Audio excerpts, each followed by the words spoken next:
Durante las últimas 2 semanas ha estado en el primer plano económico la discusión por el salario mínimo y los actores involucrados que tienen voz en este asunto, todos tienen opiniones diferentes. ¿Cómo se puede resolver este tema en forma definitiva y más aún, es justo el monto manejado en la actualidad, sobre todo para una zona de alto costo de vida como la nuestra? Para contestar todas estas interrogantes está junto a nosotros, como todos los viernes, Guillermo García. ¿Cómo estás? Muy buenas noches. Señora Alejandra, ¿cómo está? Buenas noches. ¿Cuántas veces usted ha escuchado esta discusión del sueldo mínimo?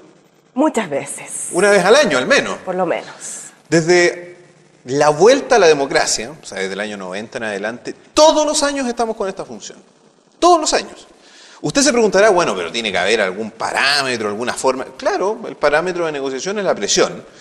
Depende de quién es el ministro de Hacienda, depende de quién está a cargo de los movimientos empresariales, como por ejemplo la SOFOFA, o actualmente la CONAPYME, que son esta confederación de dueños de pequeñas y medianas empresas, y fundamentalmente de quién está también en el único organismo que teóricamente representa a los trabajadores, como es la Central Unitaria de Trabajadores, encabezada el día de hoy por Arturo Martínez. Pero más allá de la pantomima que hace Arturo Martínez, porque usted entenderá, amable televidente, que esto está acordado hace bastante tiempo. O sea, la CUT conversa tanto con los organismos empresariales como también con el Ministerio de Hacienda, no las últimas 2 semanas, ni tampoco el último mes. Esto se viene conversando desde hace varios meses, y claro, la CUT lo que tiene que hacer es, insisto, un movimiento cosmético diciendo no, hay que colocar más dinero, que el sueldo ético que tiene que ser 250.000 pesos. Bueno, lo cierto es que lo más probable que el acuerdo que en las últimas horas se ha conocido que tiene Renovación Nacional, ojo, partido de gobierno, pero que estaba en contra del reajuste que se estaba dando por parte de su propio gobierno, va a cerrar alrededor de los 195.000 pesos, dudo que llegue a los 200.000 pesos.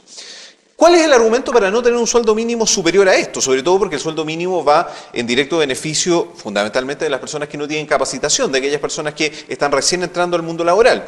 Muy simple, lo que se comenta es que si se sube el sueldo mínimo se va a producir una alta cesantía, producto de que hay muchas empresas que no podrían o no estarían en condiciones de solventar este sueldo mínimo, agregado a la realidad actual de una situación económica bastante sorprendente, preocupante, en donde, claro, el panorama general del mundo está indicándonos que probablemente va a venir una crisis económica relativamente importante. Ojo, no creamos en los agoreros, que algunos dicen la crisis económica del año 29, eso no va a volver a pasar, muy probablemente por la estabilidad, la estructura económica que tiene el mundo, no se va a volver a repetir una crisis económica como aquella.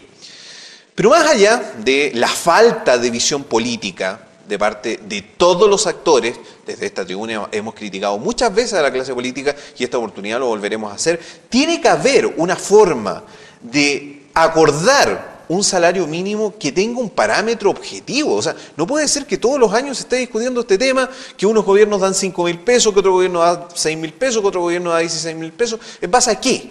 ¿En base a qué se realiza eso? En realidad es un misterio.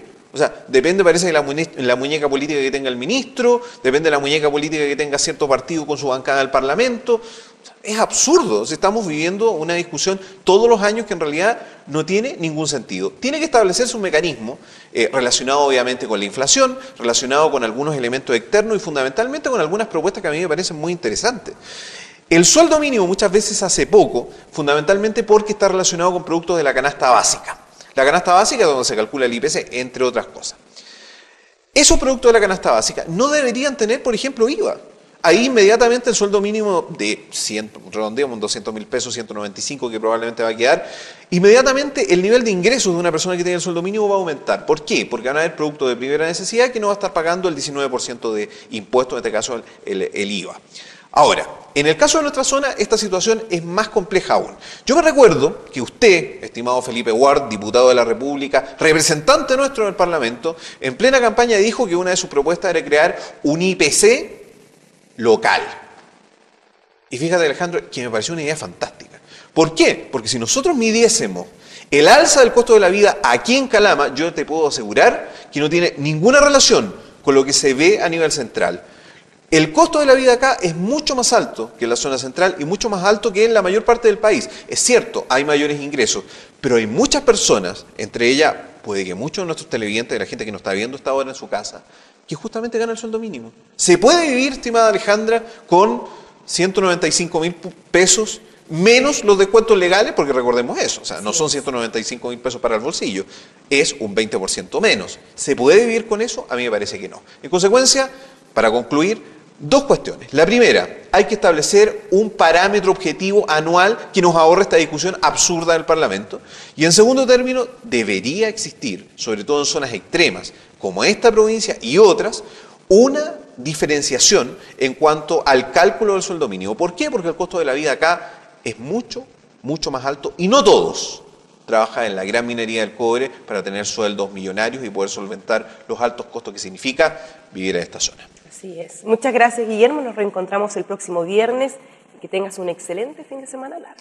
A usted igual, señora Alejandra, recupérese de su resfrío y a todos ustedes también protéjanse de los fríos de las noches en este frío junio, el último fin de semana de este mes. Que estén bien.